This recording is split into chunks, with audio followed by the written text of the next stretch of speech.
I'm here to join my colleagues from Alaska, Senator Murkowski from Rhode Island, Senator Whitehouse, to express my disappointment and frustration along with them that the disaster relief funding for our nation's fishermen has been stripped from this emergency relief bill.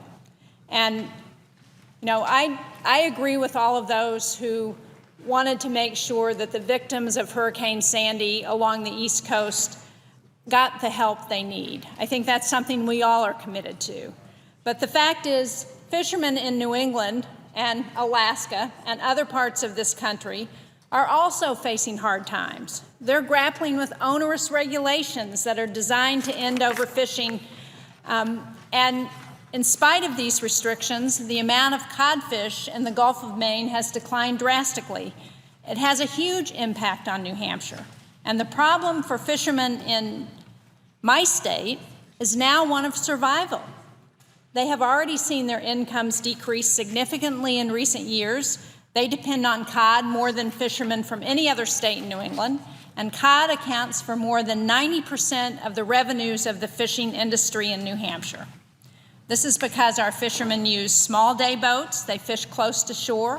Most don't have the boats or equipment to catch other deep sea species to compensate for the lack of cod.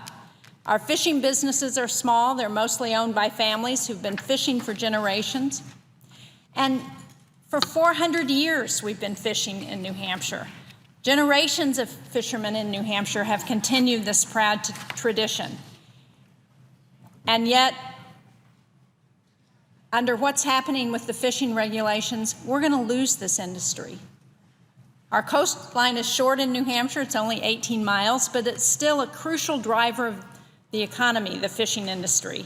It generates $106 million in economic activity. It supports 5,000 full and part-time jobs in the state, and it provides our stores, our restaurants with a local and fresh supply of fish, just as it does in Alaska and Rhode Island. But this historic way of life is going to become extinct if we don't help the fishing industry. Now, I welcome the Secretary of Commerce's decision back in September to declare a federal disaster for the Northeast fishing industry for the upcoming fishing year.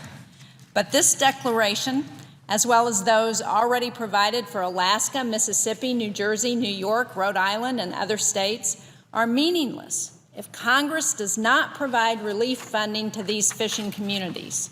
And as my colleagues have said so eloquently, the Senate voted to appropriate $150 million in funding for these disasters last month.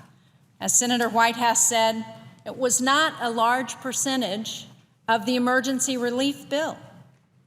And I'm disappointed. And like the fishermen and women in New Hampshire who depend on this industry, frustrated that this funding has been taken out of the bill that we voted on today. It's critical that we provide relief to the fishermen and to the coastal economies in New England, in New Hampshire, part of the New England economies, in Mississippi, in New Jersey, in New York, and Alaska, and the other states that are affected. We've got to work to ensure the long-term sustainability of these vital resources and of this historic way of life. And I intend to continue to work with my colleagues from those states that are affected to make sure that the fishing industry gets the help it needs to survive. So thank you, Mr. President. I yield the floor.